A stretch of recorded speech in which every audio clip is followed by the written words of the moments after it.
Hai, aku Kauntan. Pada kesempatan kali ini, aku akan membahas tentang investasi saham. Mungkin masih banyak orang di luar sana yang berpikir bahwa investasi saham itu sama dengan judi. Atau ada yang beranggapan, jangan main saham, pasti jatuh atau rugi, dan ujung-ujungnya duit habis. Benarkah demikian? Memang tidak bisa disalahkan, karena banyak orang yang coba-coba investasi di saham tanpa mempelajari ilmunya. Mengatakan saham itu judi sama saja dengan mengatakan bahwa pisau itu adalah alat untuk membunuh. Memang betul, pisau itu alat membunuh jika penggunaannya untuk membunuh. Tapi, apakah kalau pisau itu dipegang oleh seorang chef untuk menghasilkan makanan lezat, dapat dikatakan juga bahwa pisau adalah alat untuk membunuh? Tentu saja tidak, kan? Jadi, tergantung pada tujuan orang yang menggunakannya. Mahalnya dengan investasi saham, apabila kamu menaruh sejumlah uang yang kamu punya di pasar saham dengan tujuan ingin cepat kaya, atau kamu membeli saham dengan berspekulasi dan tanpa didasari dengan pemikiran yang matang, maka bisa jadi benar bahwa saham itu judi.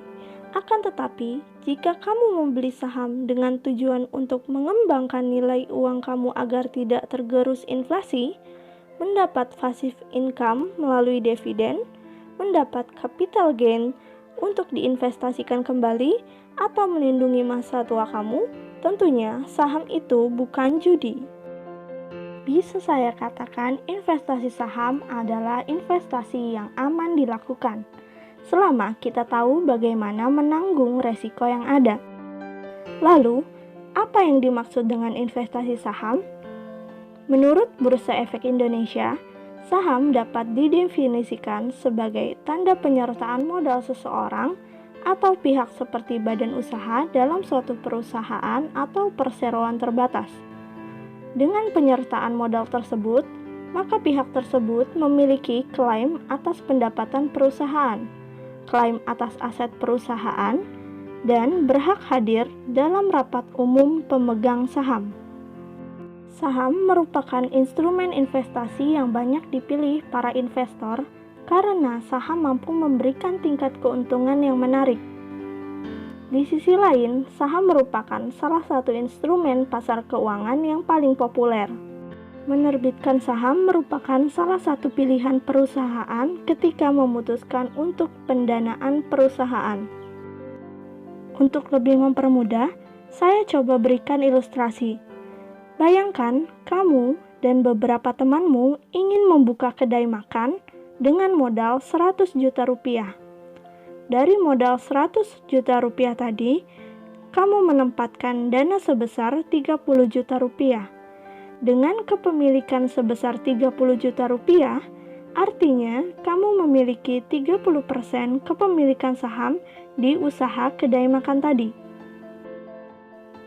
Sekarang bayangkan hal yang sama, namun untuk perusahaan dengan skala yang besar, seperti PT Unilever Indonesia, PT Bank Sentral Asia, dan sebagainya.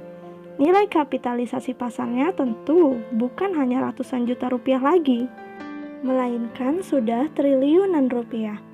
Mungkin tidak semua orang memiliki dana sebesar itu, tapi kamu tetap bisa menjadi bagian dari pemilik atas perusahaan-perusahaan besar itu dengan memiliki sahamnya. Besar porsi kepemilikan kamu dihitung dari banyaknya jumlah lembar saham yang kamu pegang. Sebagai contoh, katakanlah saat ini harga saham PT Astra International dengan kode saham ASII adalah Rp7.000 per lembar. Maka kamu bisa membeli saham Astra sebanyak 1 lot sebesar Rp7.000 per lembar dikali 100 lembar sama dengan Rp700.000. Dengan membeli minimal 1 lot, kamu sudah menjadi bagian dari pemilik perusahaan PT Astra International. Sebagai informasi tambahan, Dahulu, saham berbentuk secari kertas yang menyatakan bahwa nama yang tercantum di atas kertas tersebut merupakan pemilik saham atau perusahaan sesuai dengan porsi atau berapa banyak penyertaan dalam perusahaan tersebut. Akan tetapi, seiring dengan berkembangnya teknologi, sekarang sudah tidak berbentuk selembar kertas lagi, melainkan sudah dilakukan secara online. Kita sudah membahas apa itu saham, tapi kamu tahu tidak perusahaan apa saja yang ada di sekeliling kamu yang kamu bisa beli sahamnya? Akan saya beritahu di video selanjutnya.